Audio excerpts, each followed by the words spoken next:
Hola amigos, bienvenidos a un nuevo podcast. Hoy vamos a continuar con nuestro análisis de textos gnósticos y vamos a hablar sobre el documento del ascenso del profeta Isaías al cielo o el arrebato del profeta Isaías al cielo y su visión de la gloria de Dios, los misterios y espirituales temas espirituales que están conectados con el fin de los tiempos.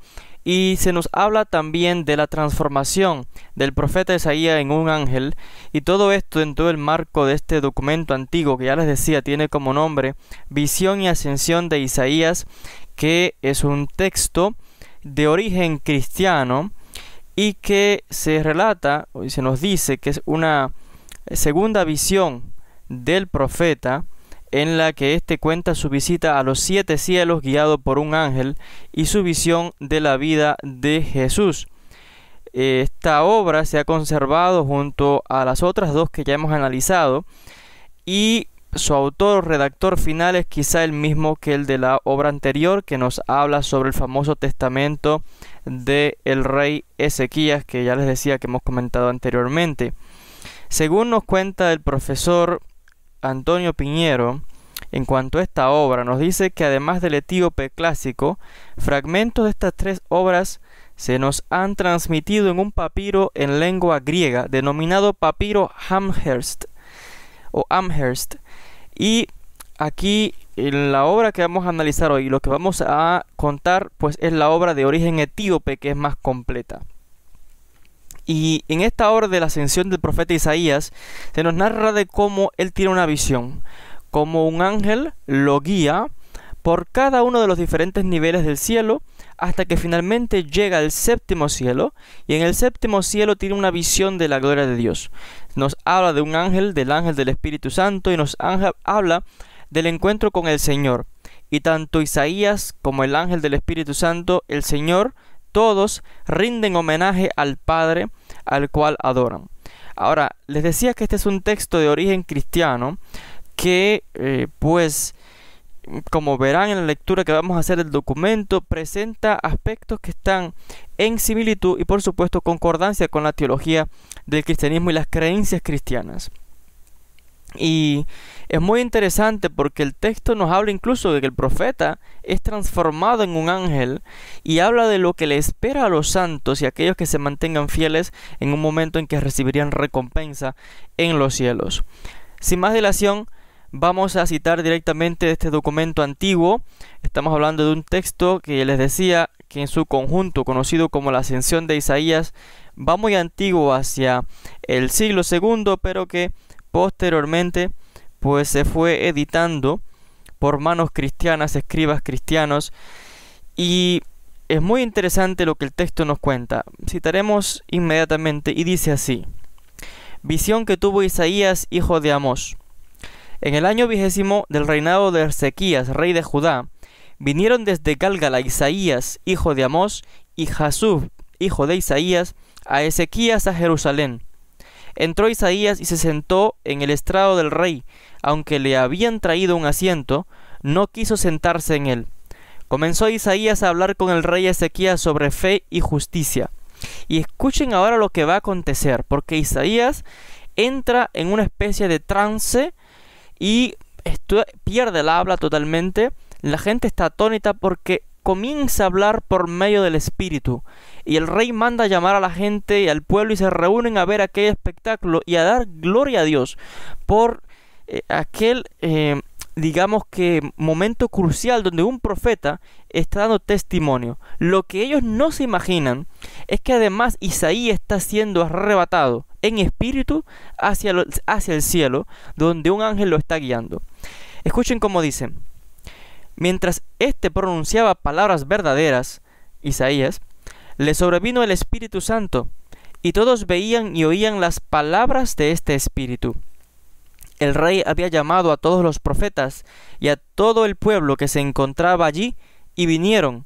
Miqueas, el anciano Ananías, Joel y Jasub estaban sentados a su derecha.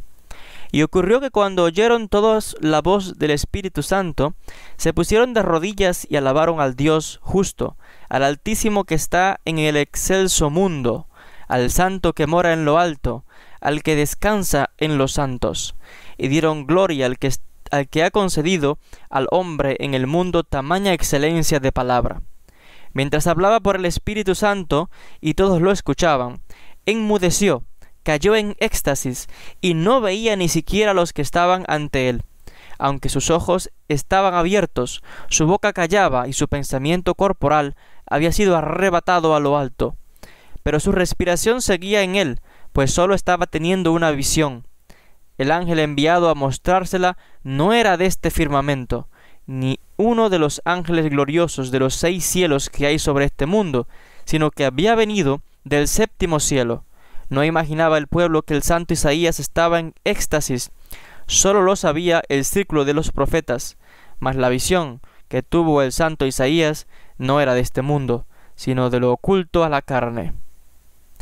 O sea que en este primer momento estamos viendo cómo un ser espiritual de otra dimensión, ni siquiera de los 6 cielos, sino del 7º cielo, el mismísimo cielo donde habita Dios, según hemos analizado en los demás textos gnósticos, pues fue enviado al profeta Isaías.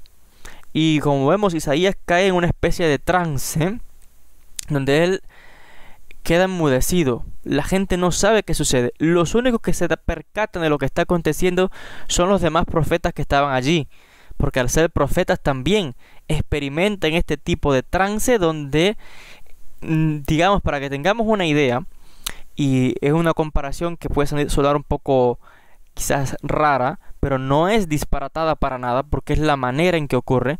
Esta forma en que los profetas experimentaban este tipo de rapto, éxtasis, o donde el espíritu de ellos pues era arrebatado a los cielos, y en esta especie de trance donde perdían la visión, caían al suelo, es similar a lo que experimentan las personas que son videntes, los mediums, cuando entran en este trance y se conectan con el mundo espiritual. Es lo mismo que los profetas. De hecho, la palabra en hebreo para profeta es naví, y naví se traduce en castellano como vidente. Vidente ya lo dice la palabra, es otro nombre para medium o personas que se comunican con el mundo espiritual. Y esto es lo que está aconteciendo con el profeta Isaías en el texto, donde este ser se le aparece. No era un ángel cualquiera, sino que era un ángel que no era de este mundo y que había venido directamente con una orden expresa de llevar al profeta Isaías a lo más alto, a revelarles secretos que no eran de este mundo, sino que estaban ocultos al ser humano. Sigue diciendo el documento. Dijo Isaías: tomándome el ángel de la mano, me hizo ascender. Le dije: ¿quién eres? ¿Cuál es tu nombre y a dónde me haces subir? Pues me daba fuerza para hablarle. Me respondió: cuando te haya hecho ascender los diversos niveles y mostrando la visión para la cual he sido enviado, entonces comprenderás quién soy. Y subimos al firmamento él y yo. Allí vi a Samael y sus fuerzas. Gran guerra había allí por la envidia que mutuamente se tenían los ángeles de Satanás, igual que en las alturas que en la tierra, pues semejante a lo del firmamento es lo que hay aquí en la tierra. Dije al ángel: ¿qué es esta guerra y esta envidia? Me respondió: así ha sido desde que el mundo existió hasta ahora, y esta guerra seguirá hasta que venga el que has de ver y lo destruya. O sea que vemos aquí en un primer momento que Isaías es curioso. Lo primero que se encuentra a subir al cielo es al mismo Satanás y a los demonios. No sé qué querrá decir esto y por qué lo escribió así el escriba gnóstico que puso por escrito este documento. Y lo interesante es que hay una guerra entre ellos, una especie de discordia, ¿no? Y dice: wow, imagínense ustedes, supuestamente alguien ha sido arrebatado del cielo por Dios, ¿no?, para encontrarse con Dios, o un mensaje especial, y lo primero que se encuentra es al diablo. Así que es algo realmente curioso, ¿no?, que el documento lo mencione. Pero tiene un objetivo y hay una función del por qué les decía. El autor lo pone en el texto, porque recordemos que nada se escribe sin un objetivo, sin un significado, sin algo oculto que está más allá del texto. Y esto es lo que los escribas gnósticos siempre tenían presente. Nada es casualidad, ni siquiera cuando leemos y analizamos un documento. Y sigue diciendo el texto: Luego me subió por encima del firmamento, que es el primer cielo. Allí vi un trono en medio, a cuya derecha e izquierda había ángeles. Los ángeles que estaban a la izquierda no eran como los de la derecha, ya que éstos tenían mayor gloria, pero todos alababan a una voz. El trono estaba en medio, y lo alababan también los de la izquierda tras los de la derecha, pero su voz no era como la de éstos, ni tampoco sus alabanzas. Pregunté al ángel que me guiaba: ¿a quién se dirigen estas alabanzas? Respondió: a la gloria del séptimo cielo, al santo que eternamente descansa, y a su amado, desde donde he sido enviado a ti, allá se dirigen. Y nuevamente me hizo subir al segundo cielo. La altura de éste es como la que hay del cielo a la tierra. Allí vi como en el primer cielo, ángeles a la derecha e izquierda, un trono en medio y las alabanzas de estos ángeles del segundo cielo. Y el que se sentaba en el trono de éste era mucho más glorioso que el resto. Había gran gloria en el segundo cielo, y la alabanza no era como la de aquellos que estaban en el primer cielo. Caí de bruces para adorarle, pero no me dejó el ángel que me guiaba. Me dijo: por esto he sido enviado, para instruirte. No adores a ningún trono, ni ángel de los 6 cielos, hasta que yo te lo diga en el séptimo cielo. Pues encima de todos los cielos y sus ángeles está dispuesto tu trono, tus vestiduras y tu corona que has de ver. Me regocijé sobremanera, pues los que aman al Altísimo y a su amado ascenderán allí en sus postrimerías por obra del ángel del Espíritu Santo. Así que vemos aquí en un primer momento, en el primero y el segundo cielo, que él se encuentra con estos seres espirituales y que al parecer hay un ser sentado en un trono. No describe cómo es ese ser. Dice que hay ángeles a la derecha e izquierda y dice que hay un trono en el centro, pero no dice quién está sentado, quién es el que está en ese primer trono. Y dice que los ángeles de la derecha pues son más gloriosos que los de la izquierda. No es que los de la izquierda son menos gloriosos, sino que al parecer son diferentes niveles en cuanto a su jerarquía o su posición tal vez.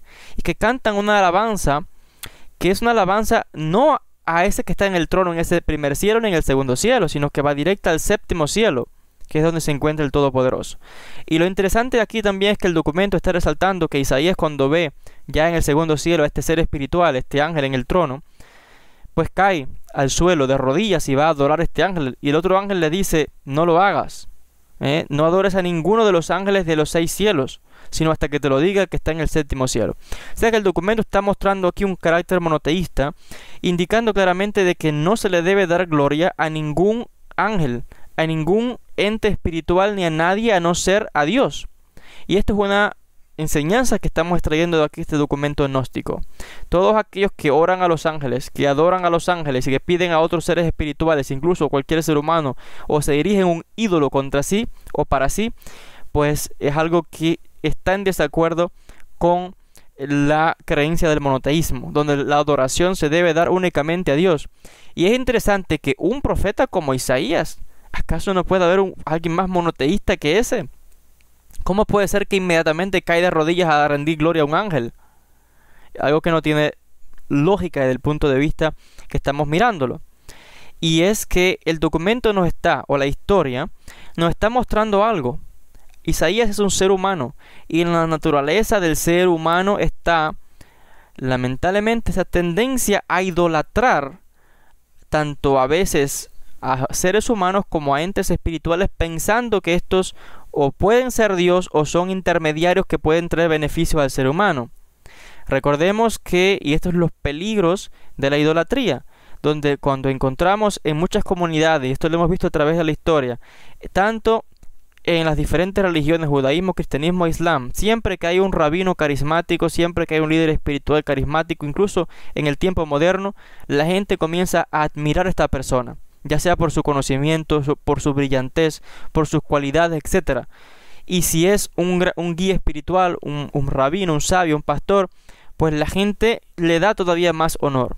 Y este es el peligro de que pueden convertir a esa figura en una especie de ídolo, pensando que la única manera de llegar a Dios es a través de un intermediario. Y esto es lo que el ángel le dice: no hagas esto.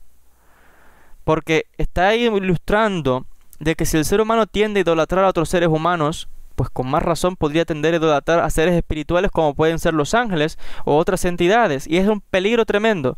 Esto lo encontramos en teologías donde rabinos importantes, los llamados tzadik, y esto a veces se puede observar incluso dentro del mundo judío, en el hasidismo, la figura del tzadik, que la gente no se llega al punto de declarar Mesías a un tzadik o a un líder de estos movimientos, por ejemplo, del hasidismo, por ejemplo, pero hay movimientos que reverencian tanto al maestro, y hay algunos que pueden llegar con la sospecha de pensar que su maestro podría ser el Mesías, o que es una figura que no comete ningún pecado, y casi que lo reverencian tremendamente, y creen que si no es a través de las enseñanzas de ese maestro no se puede llegar a Dios, y es un error garrafal porque están colocando un ídolo entre esa persona y Dios. Y lo que cada ser humano debe comprender, que no se necesita a nadie para conectarse con la divinidad. Cada cual se puede conectar con Dios individualmente, y es lo que el texto está mostrándole al lector cuando Isaías tiende a rendir gloria a este ser espiritual. Le dice, no hagas esto, la gloria es el que está en el trono en el séptimo cielo. Y algunos, lamentablemente, pues han admirado tanto al maestro, lo han autoproclamado Mesías, y luego pues al convertirlo en un intermediario, lo transforman en un ídolo y lo transforman en Dios finalmente. Y es el peligro de estos guruses que, pues, muchas veces ellos se lo creen, otras veces no, otras veces son los discípulos, pero está en la naturaleza humana. Y Isaías no fue exento de esto, y el documento nos está mostrando que como ser humano puede también caer en esta debilidad. Por muy santo que sea, por muy profeta que sea, hay que tener cuidado. Y esto es lo que el ángel está advirtiendo. Le dice, porque tú mismo vas a recibir también un trono, vestiduras y corona. Y van a ver a qué nos referimos cuando más adelante veamos lo que va a acontecer con el profeta Isaías. Y es interesante que en cada uno de los 7 cielos, del cielo 1 al 6, nos vamos a encontrar con lo mismo, un ser espiritual sentado en un trono y ángeles a su derecha y a su izquierda. O sea que parece ser que este documento nos está indicando que en la jerarquía de los ángeles espirituales, en el mundo espiritual, pues Dios tiene asignado a un ser que es el encargado de dirigir cada uno de los 7 cielos. El séptimo cielo, por supuesto, es que está Dios y es el que lo dirige todo, porque al final los 6 cielos inferiores rinden cuenta al que está sentado en el trono en el séptimo cielo. Y miren lo que sucede cuando el ángel le lleva al tercer cielo. Dice así: me subió al tercer cielo, e igualmente vi a los ángeles de la derecha e izquierda, y también había un trono en medio, solo que allí no se hace mención de este mundo. Se transfiguraba mi rostro gloriosamente según iba ascendiendo a cada cielo. Pregunté entonces al ángel que estaba conmigo: ¿nada de aquel mundo vano se menciona aquí? Me respondió así: nada se menciona a causa de su insignificancia, pero nada queda oculto de lo que allí se hace. Quise averiguar cómo se sabe, mas me respondió así: cuando te suba al séptimo cielo, de donde ha sido enviado, que está por encima de estos, conocerás que nada se oculta a los tronos, a los que moran en los cielos, ni a los ángeles. La alabanza que cantaban y la gloria del que se sentaba en el trono eran superiores, y los ángeles de la izquierda y de la derecha tenían más gloria que los del cielo inferior. Y me hizo ascender de nuevo al cuarto cielo, cuya altura sobre el tercer cielo es más que de la tierra al firmamento. Allí también vi a los ángeles de la derecha e izquierda, y el que se sentaba en el trono estaba en medio. También allí recitaban alabanzas, y la gloria y el honor de los ángeles de la derecha eran mayores que los de la izquierda. También la gloria del que se sentaba en el trono era mayor que la de los ángeles de la derecha, cuya gloria, empero, superaba a la de los de abajo. Me subió al quinto cielo, y de nuevo vi a ángeles a derecha e izquierda. El que se sentaba en el trono tenía más gloria que el del cuarto cielo, y la gloria de los de la derecha era mayor que la de los de la izquierda. La gloria del que se sentaba en el trono era mayor que la de los ángeles de la derecha, y su alabanza más gloriosa que la del cuarto cielo. Alabé entonces al inefable, al único, que habita en los cielos, cuyo nombre no es conocido a ningún mortal, al que ha dado tal gloria a los ángeles de los distintos cielos, al que manifiesta la gloria de los ángeles y multiplica la del que se sienta en el trono. Vemos un cambio entonces aquí en el documento. A medida que Isaías va ascendiendo por los diferentes niveles de estos cielos, se va aumentando el rango de los ángeles, se va intensificando la suavidad, la dulzura, la majestad de las plegarias que entonan, su magnificencia, y claramente muestra la diferente jerarquía de los que están en el trono, de los ángeles, y cómo es su adoración en comparación con la de los cielos inferiores. Y algo interesante es que cuando Isaías ya está en el quinto cielo y se percata, el documento nos está queriendo decir algo. Isaías no comete el error que había cometido de rendir gloria o intentar dar gloria a aquel ángel, como hemos visto en el segundo cielo, sino que ya en el quinto cielo ha comprendido la lección. ¿Y a quién da gloria Isaías? Dice que él da gloria a aquel que le dio la gloria a los ángeles, al inefable, al único que habita en los cielos. Por tanto, para el lector, estamos viendo la enseñanza que ya hemos explicado. La gloria se ha de dar únicamente a aquel, al único, al Dios todopoderoso creador, no a ninguna de sus criaturas, por muy poderosas que sean. Aquí estamos en el quinto cielo ya, según la visión. Este ángel es más poderoso que aquel que Isaías intentó dar gloria. Y si a este no le dio gloria, mucho menos por supuesto se debía dar a aquel. Y la lección que está el texto señalando es de un monoteísmo, de donde se indica y se recuerda que la gloria es solamente para Dios. Y aquí está mostrando cómo Isaías aprende la lección. En la vida de las personas, pues encontramos esto, donde alguien puede caer en el error de erigirse o dar la gloria que pertenece a Dios a seres espirituales o a otras entidades o a seres humanos, o incluso, recordemos que la idolatría no solamente hacia lo exterior, sino que la idolatría puede ser idolatría al dinero o idolatría personal. Esto es un ego descontrolado, una idolatría propia hacia su persona, hacia el individuo. Por tanto, el texto está condenando todo tipo de idolatría, mostrando que la gloria, como dice el texto, es solamente para el único, el inefable que habita y que es el que da la gloria a los ángeles y por ende a toda la creación y a todo el universo. Y es interesante, miren cómo dice el documento, dice: alabé entonces al inefable, al único que habita en los cielos, cuyo nombre no es conocido a ningún mortal, el que ha dado tal gloria a los ángeles de los distintos cielos, el que manifiesta la gloria de los ángeles y multiplica la de que se sienta en el trono. O sea que dice que el nombre de este ser que Isaías alaba no es conocido por ningún mortal.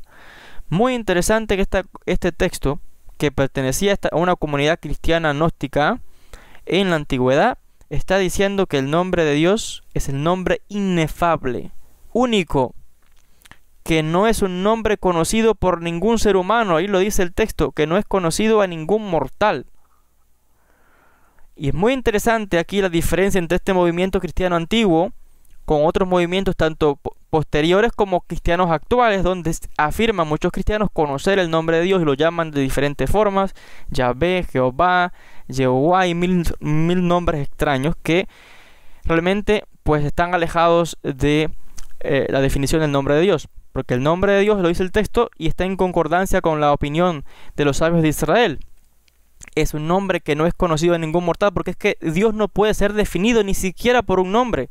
Recordemos que estos textos sagrados de estas comunidades, al igual que los textos del pueblo judío, son textos que están escritos en el lenguaje del ser humano, por una comunidad específica en un tiempo específico.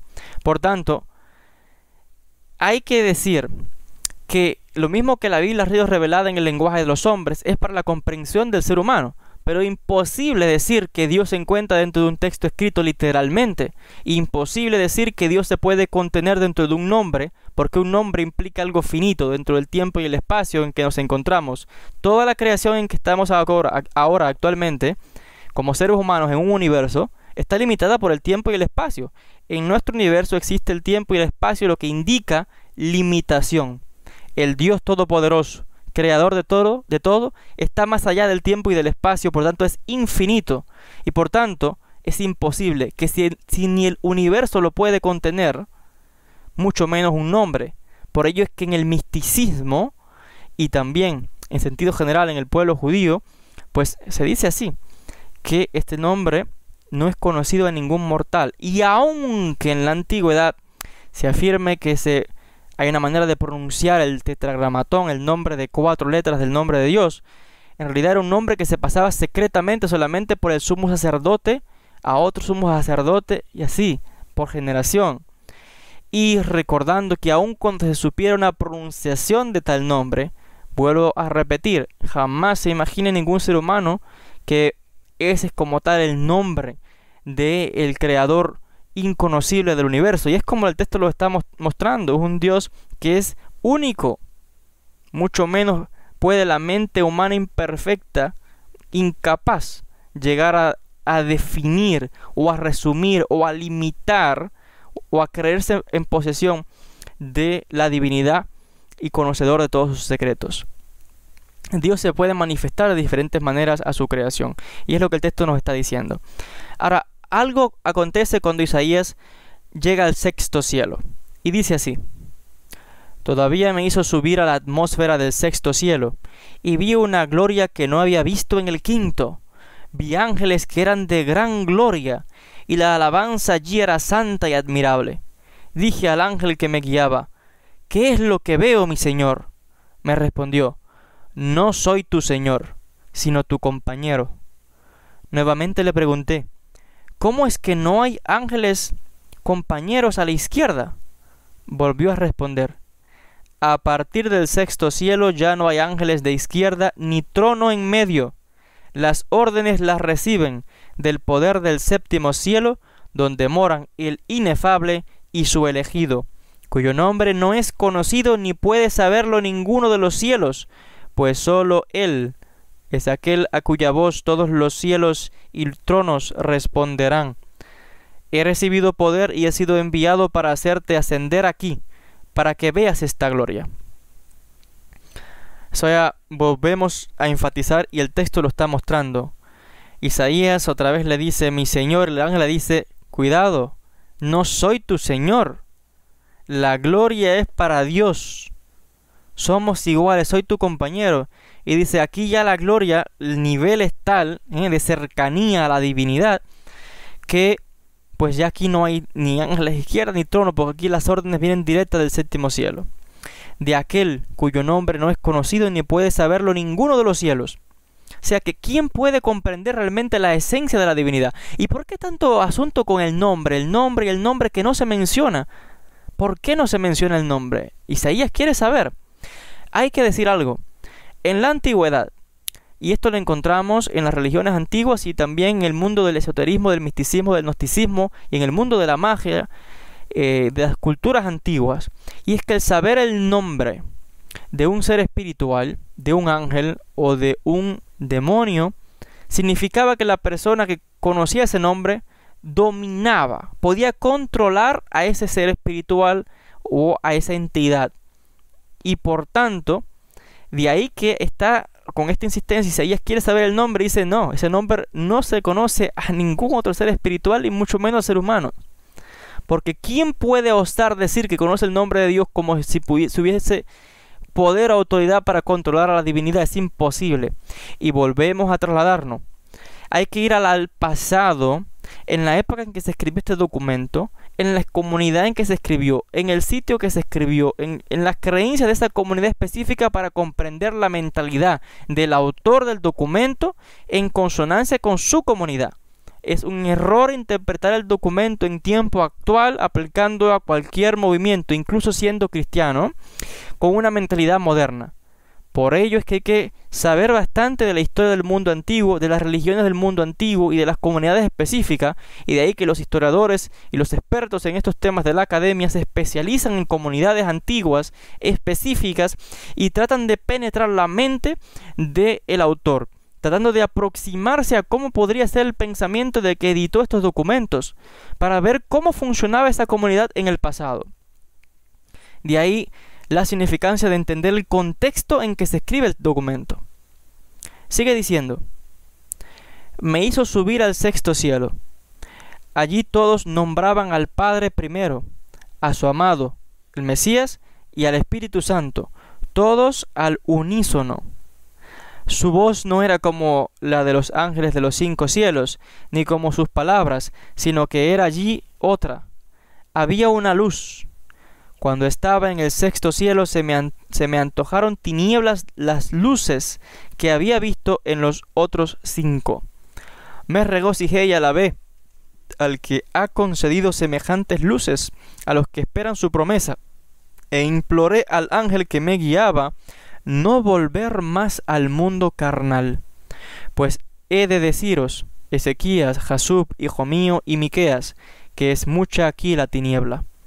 Mas el ángel que me guiaba supo lo que yo había pensado y dijo: si te has regocijado con estas luces, ¿cuánto más gozarás en el 7º cielo cuando veas las vestiduras, tronos y coronas dispuestas para los justos, que creen en ese Señor que bajará en vuestra forma?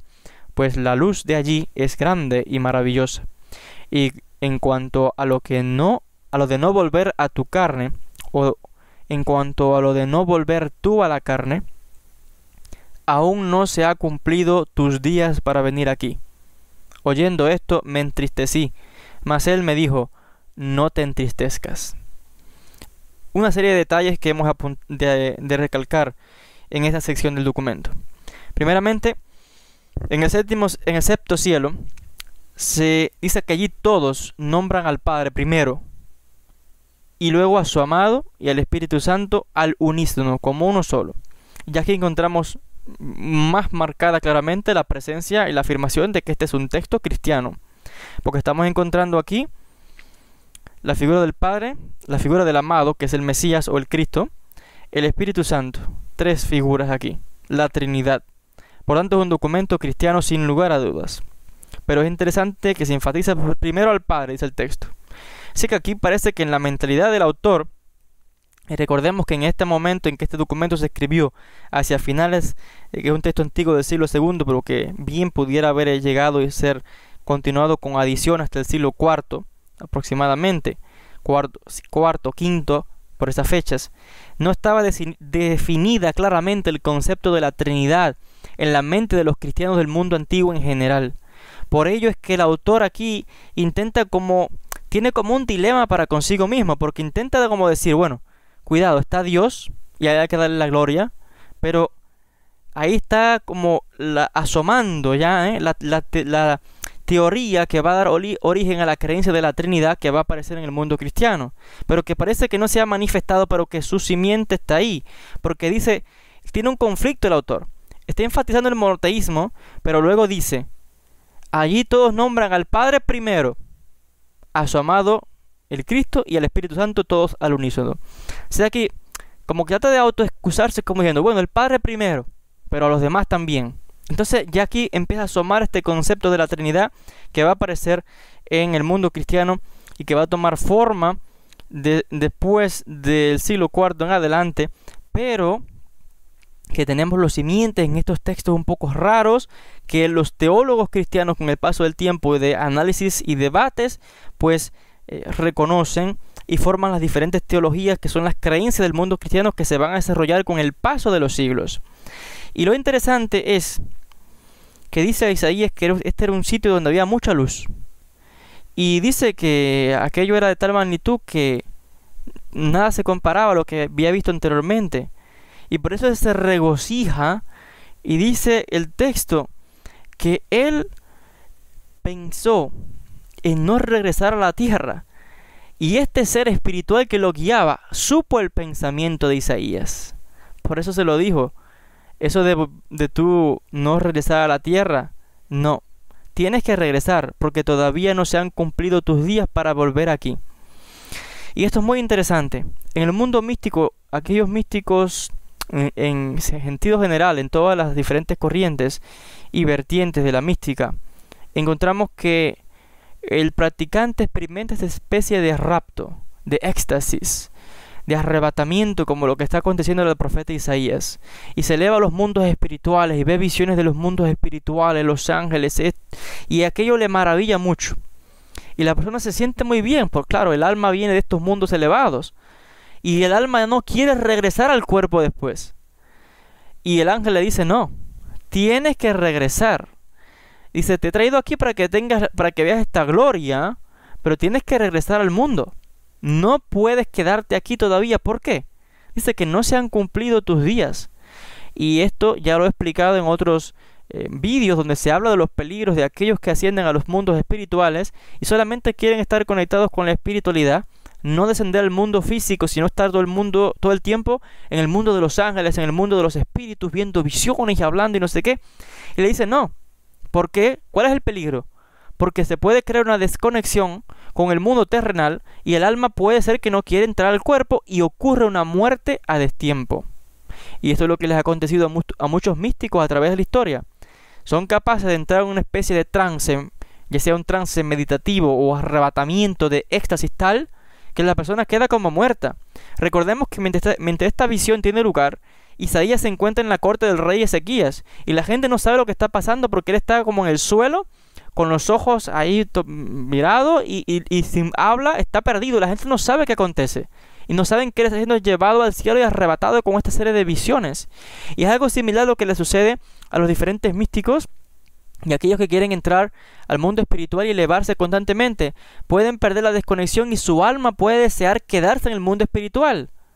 Y por ello es que mucha gente muere a destiempo, muy joven, debido a estos peligros, porque el éxtasis es tal, como le pasó al profeta Isaías, que no quiere el alma entrar nuevamente al cuerpo.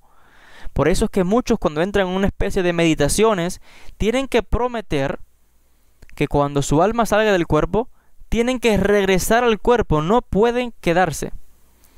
Y es interesante, esto me hace recordar uno de los grandes místicos del Islam, del sufismo, Omar Ibn al-Farid, uno de los más grandes místicos del Islam, un gran místico de Egipto, que dicen las crónicas que cuando él entraba en este trance místico, dice que caía al suelo, lo envolvía en una especie de sábanas y podía estar en este trance sin hablar, sin comer, como inmóvil, como muerto, hasta por más de 20 días. Como, bueno, un éxtasis total, tremendo. Y dicen sus discípulos que cuando él despertaba de este trance, venía con una serie de revelaciones, de mensajes desbordantes, y se pasaba luego días y días escribiendo y escribiendo y escribiendo todas aquellas revelaciones que había recibido. Pero vemos que sí, tremendo éxtasis ese de caer en este tipo de trance, pero los peligros de no regresar. De hecho, Omar Ibn al-Farid finalmente muere. Y esto es otra historia que podríamos analizar en otro podcast o incluso en otros análisis que no pertenece a este que estamos contando. ¿Qué acontece entonces? Que el ángel continúa con él, le dice, tú tienes que volver a la carne, tus días aquí, todavía tus días en la tierra no se han cumplido. Quiero hacer otro paréntesis aquí antes de continuar. Porque dice que cuando le dicen, tienes que volver a la tierra, no, muy bien que experimentes este tipo de cosas, pero regresa allí, tu vida no se ha acabado en la tierra. Dice que él se entristeció. Pero el ángel le dijo, no te entristezcas. O sea, tú viniste a la tierra con una misión, el alma vino a la tierra con una misión, tienes que cumplirla. Y por tanto, aquellas personas que se quitan la vida antes de tiempo, no está permitido. Isaías quería que su espíritu fuera libre de la cárcel del cuerpo, que esto es como lo ven los místicos. El espíritu, el alma está presa en la carne, y así lo comparan los místicos. Isaías quería este tipo de libertad, porque estaba experimentando aquel éxtasis místico, y no se le permitió. Por tanto, aquellas personas que intentan quitarse la vida pensando que van a unirse con Dios, es algo que no está permitido, y se condena. Y esto es lo que han hecho muchos. Recordemos que ha habido movimientos místicos como aquellos grupos de místicos cristianos que esperaban la llegada, el arrebatamiento de la iglesia a los cielos y siguiendo a un líder también místico y este grupo que sigue fanáticamente a un líder carismático, acaba aquello mal porque el hombre convenció a todo el mundo que había que suicidarse y esta comunidad se quitó la vida. Es la famosa comunidad que esperaba la llegada del cometa Halley. Recordemos esta comunidad y lo puede buscar usted en el internet, esta comunidad de cristianos que se quitan la vida esperando en conexión con este cometa Halley que llegaba y pensando que sus espíritus saldrían libres o que serían arrebatados al cielo, etcétera, con Dios. Y el texto místico este que estamos analizando, que es un texto cristiano antiguo, está diciendo no. Muy bien, estudiar el misticismo y que se experimente ese tipo de cosas, pero hay que volver a la tierra, al mundo físico, y completar la misión a la que el alma ha venido a este mundo. Y revelar luego lo que se ha extraído del mundo espiritual, porque esa es la misión del místico. Acceder a los mundos superiores para regresar nuevamente a la tierra y traer la información, la luz divina que viene del infinito, a los discípulos de las diferentes, digamos que, comunidades de místicos aquí en la tierra. Y esto es lo que nos presenta el documento. Y por ello dice el texto, no te entristezcas. No es motivo de tristeza, sino bien de alegría, que el mundo está recibiendo luz divina de los mundos superiores. Esta es la mentalidad del místico que está escribiendo el documento, y es la mentalidad del místico en el mundo actual también. Esto hay que tenerlo presente, porque no solamente hemos de saber de historia, de religión, hay que saber y penetrarse en el misticismo para poder comprender la mente del autor. Y por ello es que no todo el mundo es calificado para interpretar estos documentos y saber qué realmente nos está diciendo.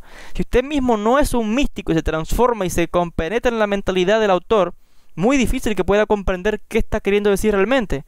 Y aún así, estas son especulaciones teóricas de un aproximamiento a la mentalidad de aquella comunidad. No podemos afirmar al 100% todo este tipo de interpretaciones, pero muy bien estarían cerca de la mentalidad del autor. Ahora, algo importante acontece. Finalmente Isaías llega al séptimo cielo y allí se encuentra con un ser espiritual. Miren cómo dice el documento. Y me condujo a la atmósfera del séptimo cielo, donde además oí una voz que decía: ¿hasta dónde va a ascender el que mora en la carne? Me asusté y me eché a temblar, mas cuando ya me encontraba en este estado, oí una voz que partía de allí y decía: permitido está subir al santo Isaías, pues aquí está su vestidura. Me subió al séptimo cielo y allí vi una luz maravillosa, así como innumerables ángeles. Y en aquel lugar vi a todos los justos, desde Adán, allí vi al santo Abel y a todos los justos, a Enoc y a todos los que estaban con él, despojados del ropaje carnal. Los vi en sus excelsas vestiduras, y eran como los ángeles que allí tenían gran gloria, pero no estaban sentados en sus tronos, ni llevaban sus coronas gloriosas. Pregunté al ángel que estaba conmigo cómo habían recibido las vestiduras, pero ¿por qué no estaban en los tronos con las coronas? Me dijo: no recibirán las coronas y tronos gloriosos hasta que descienda el amado en la forma en la que lo verás, pues descenderá al mundo en los días postreros el Señor que ha de llamarse el Mesías. Sin embargo, verán y sabrán de quiénes serán los tronos y coronas. Luego él haya descendido, haciéndose como de vuestra forma, y siendo tenido por carne mortal. El príncipe de este mundo extenderá su mano contra el Hijo, lo inmolará, crucificándolo en un madero, sin saber quién es. Así será su descenso como tú lo verás. A los mismos cielos quedará oculto para que no se sepa quién es. Y cuando se haya apoderado del ángel de la muerte, ascenderá al tercer día, y permanecerá en este mundo 545 días. Entonces subirán con él muchos de los justos, cuyos espíritus no recibirán vestiduras hasta el día en que ascienda el Señor Mesías, y ellos con él. Entonces recibirán sus vestiduras, tronos y coronas, cuando él haya subido al séptimo cielo. Ahora, vemos algo interesante. Isaías se encuentra allí con otros místicos, con otros justos, y figuras desde el primer hombre, Adán, hasta Abel, hasta el justo Enoc, que recordemos que según la tradición fue llevado al cielo también. Y esto es algo que el autor enfatiza y que los ve, y dice que no estaban como en la figura de la carne, sino que con sus vestiduras celestiales, espirituales, gloriosas. Y dice el texto, en cuanto a esto, que se habla de este ser que tendría que descender al mundo en los días postreros, que sería el Mesías. Y dice que en cuanto a esto, el príncipe de este mundo extenderá su mano contra el Hijo, lo inmolará, crucificándolo en un madero sin saber quién es. Así será su descenso como tú lo verás, a los mismos cielos quedará oculto para que no se sepa quién es. Entonces aquí, ¿qué clase de contradicción hay? Primeramente, estamos viendo que esto sin duda alguna es un documento cristiano. Pero ¿por qué dice el texto que descendería el Hijo? Sería muerto por el príncipe o gobernante del mundo, pero le daría muerte sin saber quién es al que está dándole muerte. Y que nadie más tampoco, ni en el cielo, dice así, a los mismos cielos quedará oculto para que no se sepa quién es. O sea, que nadie sabiera a quién están dando muerte. Esto técnicamente está en contradicción con la creencia cristiana, porque la creencia cristiana es que Dios envía, en este caso, en la mente cristiana, el Mesías. Aunque este documento que estamos leyendo no menciona el nombre de Jesús por ningún lado, en la mente cristiana solamente hay que decir Mesías y automáticamente lo conectan con Jesús. Por lo tanto, si este documento es cristiano, aunque no menciona el nombre de Jesús, está como insinuando algo, ¿no? Y en la mente del cristiano automáticamente lo conectan con Jesús de Nazaret. Pero ¿por qué está diciendo el documento que el gobernante del mundo, que lo identifican con el Satán, no sabría que ese es el Mesías, ni que es Jesús, ni es que nadie? Le daría muerte sin saber, como que está dándole muerte a otra persona cualquiera. Y ni en el cielo sabrían quién es, y mucho menos en la tierra sabrían quién es. Nadie sabría que ese es el Hijo enviado por Dios. Esto va en contradicción con la creencia donde normalmente, si dicen se afirma en la teología cristiana de que Satanás daría muerte al Mesías precisamente porque se opondría a él, o sea, sabiendo quién es. Y precisamente le da muerte como intentando impedir que se cumpla el plan de Dios, según la manera de pensar y de creer de los cristianos. Pero es interesante que esta comunidad de cristianos tiene un texto, que es el que estamos leyendo, que está diciendo, este Mesías, nadie va a saber quién es. Pero si nadie sabe quién es, entonces, ¿cómo se puede saber aquí nada? Es algo un poco como difícil de comprender, contradictorio, porque ni en el cielo se va a saber, porque a propósito está ocultado, ni Satanás lo va a saber, y mucho menos lo pueden saber la gente en la tierra. Entonces, pasaré desapercibido como si nada. ¿Quién se entera si vino el Mesías o no vino el Mesías? Nadie se va a enterar de eso. Esto va en contradicción con la creencia cristiana, que los cristianos afirman que saben quién es el Mesías, que saben todo lo que hizo y que saben cuándo vino, etcétera, etcétera. Y el documento este dice, no, aquí nadie sabe nada. Por tanto, es un poco raro que esté diciendo nadie sabe quién es esta figura. Ni los ángeles, ni Satanás, ni nadie. Entonces, aquí vemos una comunidad cristiana con esta forma de creer y de pensar en aquel tiempo. Muy interesante, que es diferente a como piensan otros cristianos. Ahora sigue diciendo el texto. Insistí acerca de lo que le había preguntado en el tercer cielo. Muéstrame cómo se sabe aquí todo lo que se hace en aquel mundo, o sea, en la tierra. ¿Cómo sabe en el cielo lo que se hace en la tierra? Estaba todavía hablándole cuando he aquí que uno de los ángeles que allí había, más glorioso que aquel que me había subido desde el mundo, me mostró un libro y lo abrió. Estaba escrito, mas no como los libros de este mundo. Me lo dio, lo leí y resultó que allí estaban escritas, ¿qué cosa? Las acciones de los hijos de Israel y las de otros que yo no conozco. Jasub, hijo mío, dije, verdaderamente nada hay que quede oculto al séptimo cielo de cuanto se hace en este mundo. Algo importante que mostrar aquí. Una, ya estamos viendo que este texto se pone por escrito y el autor está indicando que Isaías esto lo está contándole ya a su hijo, y vimos anteriormente que se lo contaba también a Ezequiel y los que estaban presentes, a Miqueas y los demás profetas. Él está revelando lo que vio en esta visión. Algo importante también, hay un libro, hay libros, dice así, en los cielos, que está escrito lo que acontece en la tierra, y dice aquí, en primer lugar, lo que acontece a los hijos de Israel. Y dice Isaías, siendo también de los hijos de Israel, sí, puede comprender aquello, ¿no? Pero dice que había también detalles sobre otros que yo no conozco. Dice Isaías, pero ¿esta gente quiénes son que yo no las conozco? También está escrito aquí sobre ellos. ¿Quiénes son esa gente que él no conoce? No los, pues, y aquí podríamos especular y decir, bueno, pues la gente del mundo entero, la gente de todas las naciones. Tal vez, no lo sabemos. Por lo que está indicando es que no hay nada en la tierra que Dios no lo sepa. Es lo que está diciendo. Aquel que piensa que se puede ocultar de la divinidad y hacer cuanto le plazca, está equivocado. El documento está resaltando de que cuidado con lo que la gente hace en la tierra y cree que Dios no lo ve. Dios lo ve y lo anota. Dice el texto. Hay un libro donde se guardan registros. Ahora, el documento, y ya casi concluyendo, miren lo que nos dice. Allí vi muchas vestiduras dispuestas, muchos tronos y muchas coronas. Dije entonces al ángel, ¿de quién son estas vestiduras, tronos y coronas?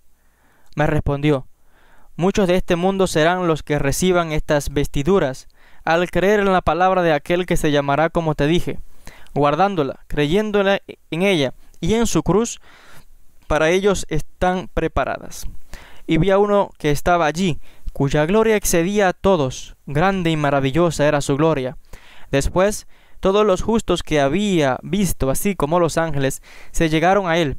Adán, Abel, Set y todos los justos se acercaron hacia adelante, lo adoraron y alabaron todos al unísono. Yo también me uní a ellos, y mi alabanza era como la suya. Entonces se acercaron todos los ángeles, lo adoraron y alabaron. Yo me transfiguré haciéndome como un ángel. Vi que estaba allí el Señor y el segundo ángel, pero este situado a la izquierda de mi Señor. Pregunté, ¿quién es este?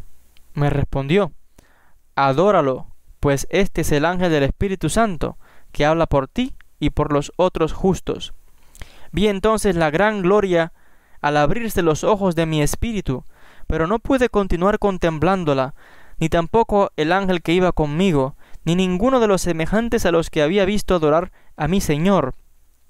Mas vi a los justos con gran poder, contemplaban la gloria de aquel. Se acercaron a mi Señor, se acercaron a mí, mi Señor y el ángel del Espíritu, y dijo él, mira cómo te ha sido dado ver a Dios, y por tu causa ha recibido poder el ángel que está contigo. Y vi cómo mi Señor y el ángel del Espíritu adoraban y alababan juntos a Dios. Entonces todos los justos se acercaron y lo adoraron, y los ángeles hicieron lo mismo, y todos los ángeles lo alabaron. ¿Qué vemos en esta sección? Algo importante. Isaías, aquí ya en el séptimo cielo, se presenta un ser que dice el texto que es un ser de una gloria tal como aquello que él no ha visto. Y dice el documento que se acercaron los justos y adoraron a este ser, al unísono. Y también dice que él cuando vio aquello, pues también lo adoró, como diciendo, bueno, pues si ellos están adorándolo, pues yo también. Déjame hacer lo que están haciendo ellos, ¿no? Y mi alabanza era como la suya, dice el documento. Y los ángeles se acercaron y lo alabaron y adoraron. Este ser no es Dios, no es el Dios Todopoderoso. Por tanto, lo que el autor está mostrando aquí que se trata, pues cuando dice, hay una diferencia, dice que es el Señor. Y probablemente está haciendo referencia a aquel que dice que es el Hijo, que está al lado del trono del Todopoderoso. Y es interesante, ¿por qué le están dando gloria a este ser cuando no es Dios? La gloria solamente es para Dios. Y cuidado, hay una distinción que el documento está haciendo entre ese ser y Dios. Cuidado que alguien diga, bueno, es que son la misma persona. No, porque recordemos que ya lo leí, dice el texto. Se acercaron a mí, mi Señor, y el ángel del Espíritu, y dijo él, mira cómo te ha sido dado ver a Dios. Porque recordemos, cuando se inclinan, dice que pues todos adoran. Se abrieron los ojos y Isaías pudo ver la gran gloria. Y que nadie podía contemplarla, ni el ángel que estaba con él. Y dice que luego se acercó el Señor que estaba allí, el ángel del Espíritu, y le dice, mira cómo se te ha dado ver a Dios, y por tu causa has recibido poder el ángel que está contigo. Y vi como mi Señor y el ángel del Espíritu, escuchen esto, vi como mi Señor y el ángel del Espíritu adoraban y alababan juntos a Dios. Por tanto, este Señor no es Dios, y el ángel del Espíritu Santo tampoco es Dios. O sea que este Señor que primero le dieron gloria, y a Isaías también le dio gloria y lo alabó, se une junto con Isaías y los demás ángeles, y todos entonces dan gloria al Dios superior, al gran Dios, a la gran gloria que es el verdadero Dios. Porque el texto no dice que este Señor sea Dios, sino que lo llama como el título el Señor. Pero Dios uno solo, superior por encima de todos los demás. Y esto es otra vez interesante. Enfatizo que esta comunidad tenga esta ideología de que le estén dando gloria a un ser que no es Dios, y que al mismo tiempo a ese mismo ser que le dieron gloria, ese mismo ser le da gloria a otro, que es el Dios en realidad superior a todos. Y aquí hay como la dualidad de que esto es monoteísmo o no es monoteísmo. ¿Qué está pasando en esta comunidad antigua que escribió este documento? Se estarían infiltrando aquí tendencias idolátricas de dar gloria a otro ser que claramente el texto lo está identificando y dice no es Dios, es el Señor. Pero cuidado, el Señor también da gloria a Dios junto con el ángel del Espíritu. Y es interesante que si aquí vimos ahorita que se habla de Dios, este Señor o Hijo, y el ángel del Espíritu Santo, o sea, tenemos la Trinidad, está en una distinción entre el Señor, el Espíritu Santo y el Dios superior. O sea que no son uno solo, son diferentes. Y aquí está esto en contradicción con la teología de la Trinidad cristiana, y por ello vuelvo a enfatizar, en aquel tiempo en que se escribió este documento, estaba dando vuelta por ahí, por la cabeza de los teólogos cristianos, esta idea de la Trinidad, pero todavía no estaba consolidada. Ahí estaban las bases, pero no estaba sólida la idea. Por ello es que el autor ahí como que dice, bueno, pero es que la figura del Mesías, al Jesús que tenía en mente, pues hay que darle reconocimiento, ¿no? Pero bueno, cuidado, no es Dios porque él también adora a Dios. Pero luego vamos a tener que los pensadores cristianos van a hacer una síntesis y van a unir finalmente las tres figuras que estamos viendo aquí en uno solo: el Hijo, el Padre, el Hijo y el Espíritu Santo. O sea que vemos la evolución del pensamiento cristiano y de la evolución de las ideas cristianas, cómo tuvieron lugar. Aquí estaban en formación, todavía no estaban solidificadas, pero estaban las bases ahí, en esta comunidad. Muy interesante. Y recordemos que esta idea la toman los cristianos recordemos que esto es un texto místico de comunidades privilegiadas, gnósticas, y esta idea de este ser que se le da también gloria y reconocimiento en el séptimo cielo, que todos los ángeles están sujetos a él, pero que este ser no es Dios, sino que él también da gloria a Dios, que los cristianos lo identifican con la figura del Mesías, Jesús en este caso, aunque el texto no lo dice por ningún lado que sea Jesús, pero en la mente cristiana esa es la figura. Esto lo toman los cristianos de la teología judía, porque en el misticismo judío, aquel que tiene un trono al lado de Dios y que se le llama también incluso mi hijo y que se le ha dado tal autoridad en el cielo a todos los ángeles, es Metatrón, la figura de Metatrón, de la cual también hemos comentado anteriormente. Y como referencia pueden también buscar en mi canal pues el vídeo y los materiales donde hemos hablado sobre la figura de Metatrón y cómo eso también fue incorporado en la mística cristiana, y lo que encontramos en este documento, que en la mística cristiana este lugar lo ocupa la figura del Mesías encarnado en la figura de Jesús. Ahora, finalmente vamos a leer la última sección ya del documento. Miren cómo dice: oí entonces las voces de alabanza que había escuchado en los 6 cielos, que subían y se oían allí. Todas eran enviadas a aquel ser glorioso, cuya gloria no pude contemplar. Yo mismo oía y veía sus alabanzas, y el Señor y el ángel del Espíritu oían y veían todo.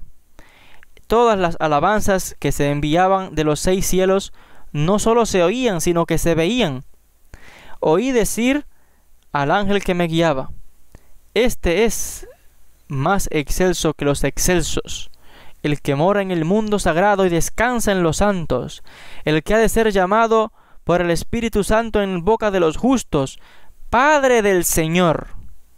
Estas cosas vio Isaías y las contó a los que estaban ante él, quienes prorrumpieron en alabanzas. Dirigiéndose al rey Ezequías, dijo Isaías: estas cosas he dicho. El fin de este mundo y toda esta visión se cumplirán en la última generación. E Isaías le hizo jurar que no lo diría al pueblo de Israel, ni daría estas palabras a copiar a nadie. Vosotros, por vuestra parte, manteneos vigilantes en el Espíritu Santo, para que recibáis vuestras vestiduras, tronos y coronas de gloria que están ya dispuestos en el séptimo cielo. Termina la visión del profeta Isaías con su ascensión. Muy interesante.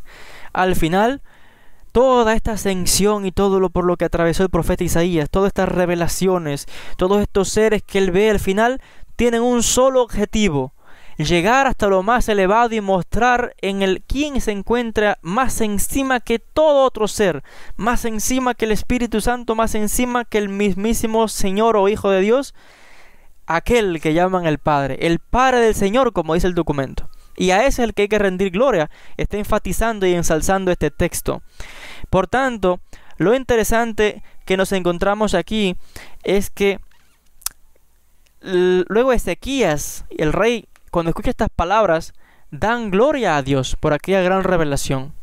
Isaías le dice: todo esto se va a cumplir en la última generación, en el fin de este mundo.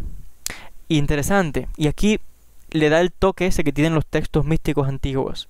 Le dice, le hizo jurar al rey que no le iba a contar nada de esto al pueblo de Israel, ni que se iban a copiar estas palabras a nadie. Bueno, la pregunta que nos hacemos hoy, bueno, y si esto nunca se podía contar y tampoco se podía escribir, ¿cómo tenemos el texto hoy? Una contradicción, ¿no? Y aquí estos son los toques que tienen los textos místicos antiguos cuando lo analizamos, ¿no? Que ponen este dramatismo, ¿no? Como diciendo, son palabras que no se pueden contar a nadie, que no se pueden escribir. Pero bueno, si y tenemos el texto que la gente lo está leyendo hace rato, porque es un texto de aquella época. Pero que es este toque, ¿no? De la ambigüedad del documento. Te voy a decir un secreto, pero no se lo digas a nadie. Y ahí va y se lo dice a fulano, y aquí se lo dice a mengano, y lo escriben y lo divulgan. Pero hay que comprender que esta es la mentalidad de los autores antiguos cuando escriben esta serie de documentos. Y lo interesante también es que él incluso le hace jurar al rey. Pero ¿qué autoridad tiene un profeta para hacer jurar al rey? Cuidado, los profetas son profetas, muy bien, hablan en nombre de Dios, pero el rey es el rey. Y los reyes toman decisiones. Y bueno, es interesante lo que estaba mostrando el documento. Y al final deja una advertencia a los siervos de Dios, ¿no?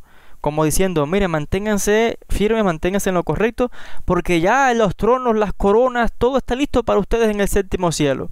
Como diciendo, lo está esperando la gloria.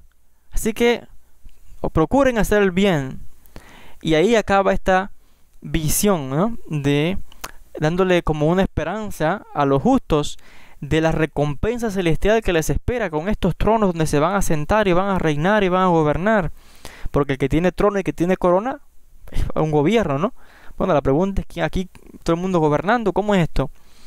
Esto podría estar en desacuerdo con lo que el texto también místico, apocalíptico de Revelación, el Apocalipsis de Juan, dice que solamente serían 144,000 los que recibirían tronos y coronas.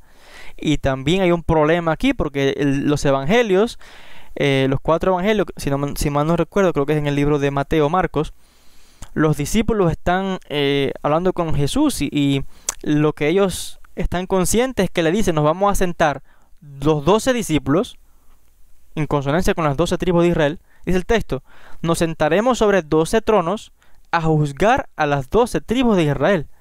Pero aquí tenemos ya textos posteriores que dicen, bueno, aquí ningún 12 apóstoles va a gobernar, aquí va a gobernar más gente, y vamos a dar aquí tronos y coronas a más gente para que gobiernen también. Bueno, son los misterios de esta serie de documentos antiguos que otra vez podremos o intentamos buscar una explicación de qué significan, qué nos está transmitiendo, pero es muy difícil realmente saber la mentalidad exacta de esta comunidad gnóstica, mística en específico, porque recordemos, el misticismo no está unificado y mucho menos en aquella época. Hay diferentes, digamos que líneas de pensamiento y que cada escuela esotérica incluso sigue un texto en particular. Puede ser que acepten un documento y rechacen otros documentos, tanto gnósticos como aceptados. Recordemos que en la antigüedad, como en el presente, había grupos de cristianos que aceptaban ciertos libros del Nuevo Testamento y rechazaban otros. Había comunidades cristianas que, por ejemplo, solamente tenían el Evangelio de Mateo y rechazaban a Marcos, Juan y todos los demás. Había comunidades que solamente tenían las cartas de Pablo, otros solamente el de Marcos o el de Juan, etcétera. Hoy la gente, cuando toma estos textos, ve, wow, la Biblia entera la tenemos completa, y creen en todos los textos como si fuese un libro unificado. No, en aquella comunidad eran documentos de que pertenecían a cada comunidad. No se había escrito ninguna Biblia en conjunto como la tenemos hoy. Andaban textos regados aquí y allá, y que cada comunidad tenía un documento diferente. Esto tiene lugar luego, más tarde, cuando el cristianismo se convierte en la religión del Imperio Romano, que se ponen juntos todos estos textos, y una carta que, por ejemplo, Pablo le mandó a la gente de Roma, luego se puso junta, y el cristiano que lo leía, no sé, en Siria, decía, bueno, si esto es para Roma, pues también es para mí.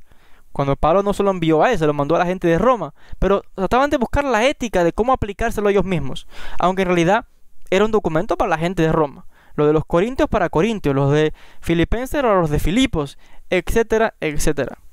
Pero en la mente cristiana unificaron todos estos textos, y el cristiano actual, cuando los lee, cree que es un solo documento y cree que le están hablando hoy en el tiempo actual.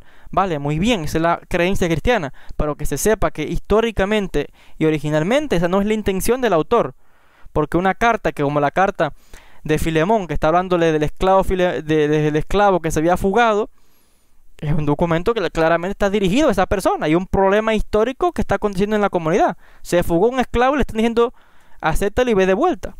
O sea, eso, aunque hoy se acepte como que le habla a la persona, vale, muy bien en la creencia, pero históricamente no aplica, porque es un problema específico a una comunidad, a esa persona específicamente. Que se saque la ética después, otra cosa. Pero cuando analizamos de forma seria estos textos antiguos, hay que situarse en el contexto. ¿Quién lo escribió? ¿Para qué? ¿Por qué? ¿Cuál es la intención? ¿Cuándo? ¿En qué lugar? ¿Para qué comunidad fue dirigido ese texto? Y en el caso de los textos místicos presentan todavía más problema, porque los místicos tenían ideas diferentes incluso sobre la figura de Jesús. En este documento no encontramos el nombre de Jesús por ningún lugar, pero el cristiano automáticamente cuando lo lea, lo va a identificar a Jesús, porque si el Mesías en la mente cristiana es igual a Jesús de Nazaret. Y muy bien, esa es la creencia suya. Pero cuidado, había cristianos en la antigüedad que no creían esto, y habían comunidades gnósticas que no pensaban que Jesús fuera Mesías ni que lo fuera a salvar de nada. La figura de Jesús en las comunidades gnósticas era simplemente la de un maestro revelador de secretos, un iluminado que vino a tener un mensaje de Dios y más nada. Pero la salvación es individual de cada gente, nadie salvaba a nadie. Incluso había comunidades antiguas que creían en la figura de Jesús como una especie de fantasma caminando por la tierra, no era ni humano, según tenían estas creencias, estas comunidades antiguas. Y son cosas que a veces la persona que está desinformada o que no conoce la historia de la antigüedad pasa por alto y ve todos estos textos en conjunto y puede caer en conclusiones erradas. Y lo vuelvo a enfatizar que incluso en la actualidad hay comunidades cristianas que aceptan unos textos y rechazan otros textos de la Biblia cristiana. El caso, por ejemplo, del Apocalipsis de Juan. Ese texto del Apocalipsis de Juan no fue aceptado en el cristianismo sino hasta el siglo X. Casi 900 años después de la muerte de Jesús. Nadie creía que ese texto fuese inspirado, sino que creía que era un invento. Y hasta el día actual, ningún cristiano del Medio Oriente, de la comunidad ortodoxa, acepta el Apocalipsis como un libro sagrado, pero sí se aceptó en el siglo X por la comunidad de la iglesia latina, que es de la cual vinieron luego todas las religiones cristianas que tenemos en Occidente en su mayoría. Igual que hay también ciertos grupos de cristianos que tienen textos en su Biblia, sacan de su Biblia textos que normalmente están incluidos en la Biblia católica, por ejemplo, etcétera, etcétera. ¿Cuál es el punto detrás de todo esto? No es apuntar a uno ni al otro, sino es comprender la mentalidad de los grupos cristianos. No hay un pensamiento unificado, ni en el presente ni en el pasado. Por tanto, son textos y comunidades cada cual independiente, que se creen poseedores de la verdad absoluta y rechazan a toda otra comunidad, siendo las otras cristianas igual, pero que ellos se creen los poseedores del conocimiento absoluto y los únicos elegidos. Y los gnósticos principalmente tenían una mentalidad como esta bien fuerte. Y hay similitudes porque es un cristianismo, pero hay también variaciones. Y hay que comprender toda esta historia y teología y mentalidad antigua para poder aproximarnos a qué nos están queriendo decir estos documentos que nos han llegado hasta el día presente. Hasta aquí con esta sección y este análisis de la ascensión del profeta Isaías al cielo, su visión de la gloria de Dios, los misterios espirituales y del fin de los tiempos, transformación del profeta Isaías en un ángel cuando estuvo en el cielo y todos estos detalles que hemos analizado. Siempre les invito a que, como cada lunes, escuchen mi sección 8 de la noche en el programa laradiodelahistoria.com y con el hashtag HistoMisterio en las redes sociales. Son bienvenidos también de revisar mi canal en YouTube buscando mi nombre, Joel Ben Habib.